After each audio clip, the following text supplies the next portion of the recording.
Hello and welcome to Simply Explained English, where we explain some words in a simple and funny way. I'm Lisa, and this is my co-host, Eric. Hello to all our listeners. We're happy to have you with us today. In this episode, we're going to explain 5 words that you might hear or use in everyday English. They are to be enormous, to be likely, to be fancy, to avoid, and to get over. Are you ready, Eric? I'm ready, Lisa. Let's start with the first word, to be enormous. To be enormous. To be enormous. What does it mean, Lisa? To be enormous means to be very, very big. Something that is enormous is much bigger than normal or usual. For example, an elephant is an enormous animal. It is much bigger than a dog or a cat. That's right, Lisa. And can you give us an example dialogue with the word enormous? Sure, Eric. Here is an example dialogue between 2 friends who are at the zoo.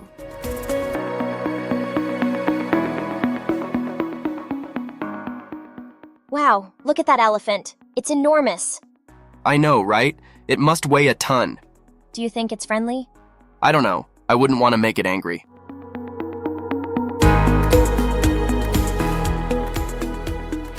In the dialogue, Anna and Ben are talking about how big the elephant is. They use the word enormous to describe its size. Yes, Eric, and did you notice how they use the expression, "I know, right?" in the dialogue? Yes, I did, Lisa. What does it mean? It means that you agree with someone or that you have the same opinion. For example, if I say, "This cake is delicious," and you say, "I know, right?" It means that you also think the cake is delicious. I see. That's a useful expression to know. Thanks for explaining it. You're welcome, Eric. By the way, do you like elephants, Lisa? I do, Eric. I think they are amazing animals. They are very smart and loyal. Agreed. I would love to see them in their natural habitat someday. Maybe we can go on a safari trip together.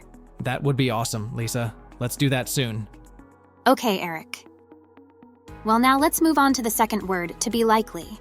To be likely. To be likely. What does it mean, Eric? To be likely means to have a high chance of happening or being true. For example, it is likely to rain tomorrow. It means that there is a high chance of rain tomorrow. As an example, here is a dialogue between 2 students studying for a test for our viewers to understand it better.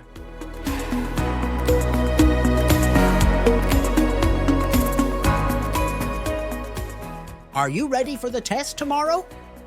Not really. I didn't study much. Me neither. I think we're likely to fail. Yeah, me too. Maybe we should study together tonight. Good idea. Let's meet at the library. In the dialogue, Tom and Sarah are not confident about the test. They use the word likely to express their low chance of passing. Eric, do you like studying for tests? I don't, Lisa. I find it boring and stressful. Me too, Eric. I prefer learning by doing things. I totally agree with you.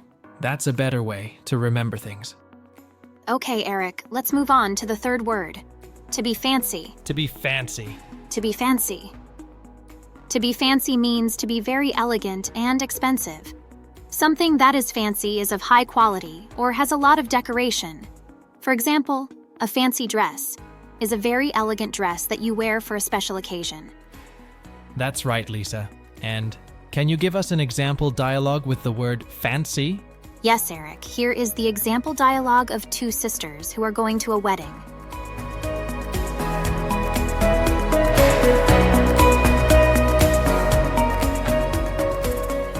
What are you going to wear to the wedding? I don't know. I don't have anything fancy enough. Me neither. Maybe we should go shopping and buy some new clothes. Good idea. Let's go to the mall and find some fancy dresses.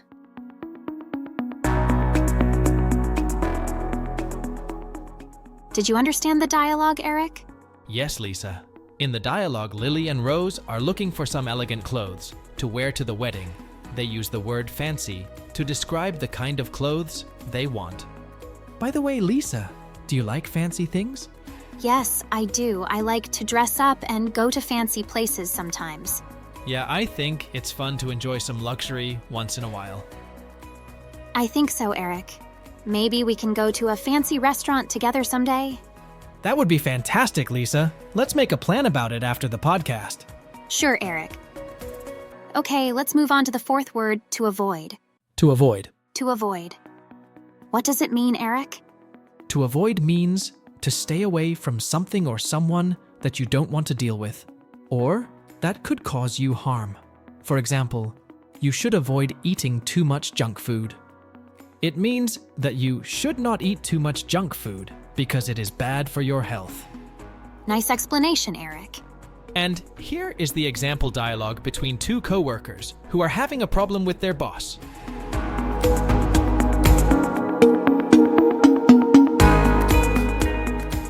I hate our boss. He is always rude and unfair to us. I know, right? He is the worst boss ever. How do you cope with him? I try to avoid him as much as possible. I don't talk to him unless I have to. Me too. I hope he gets fired soon.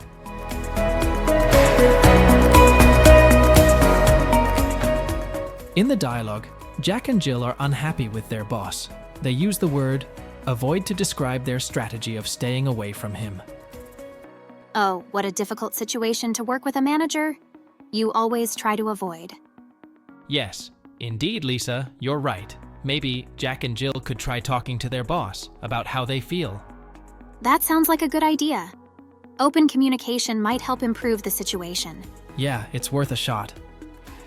Okay, well, let's move on to the fifth and final word, to get over. To get over. To get over. What does it mean, Lisa? To get over means to recover from something or to stop feeling bad about something. For example, you can get over a cold or flu. It means, in short, that your illness or problem goes away, and you feel better.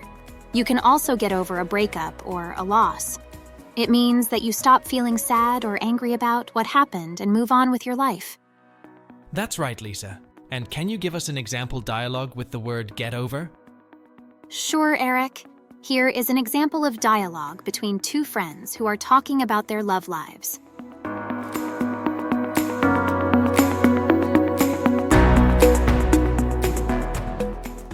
How are you doing, Kate? I heard you broke up with your boyfriend. I'm doing okay, Liz. Thanks for asking. It was hard at first, but I'm getting over it. I'm glad to hear that you are getting over it, Kate. You deserve to be happy. Fortunately, Sarah is getting over it. Otherwise, life would be very hard for her. Yeah, Lisa, people who have a hard time should focus on something else to get over their problems. Absolutely, Eric. Lisa, do you have anything that you got over recently? I do, Eric. I got over my fear of flying. I used to be very scared of airplanes, but I decided to face my fear and take a flight to visit my family. Wow, Lisa, that's very brave of you. How did you do it? I did some research and learned that flying is very safe and that there are many ways to cope with anxiety. I also listened to some relaxing music and meditated during the flight. That's amazing, Lisa. I'm proud of you. Thank you, Eric. You're very supportive. How about you? Do you have anything that you got over recently? Yes, Lisa. I had a cold last month and needed to rest at home for a week. It took me 1 week to get over it completely. Oh, I'm sorry to hear that. Nowadays, people become sick very often, so everybody should avoid cold weather and be careful about it. Yes, Lisa, it's true. Okay, well, that's all for this episode of the Simply Explained English podcast. We hope you enjoyed it and learned something new. Thank you for listening and joining us today. We'll be back with more words and dialogues in the next video. Until then, bye for now. Bye-bye.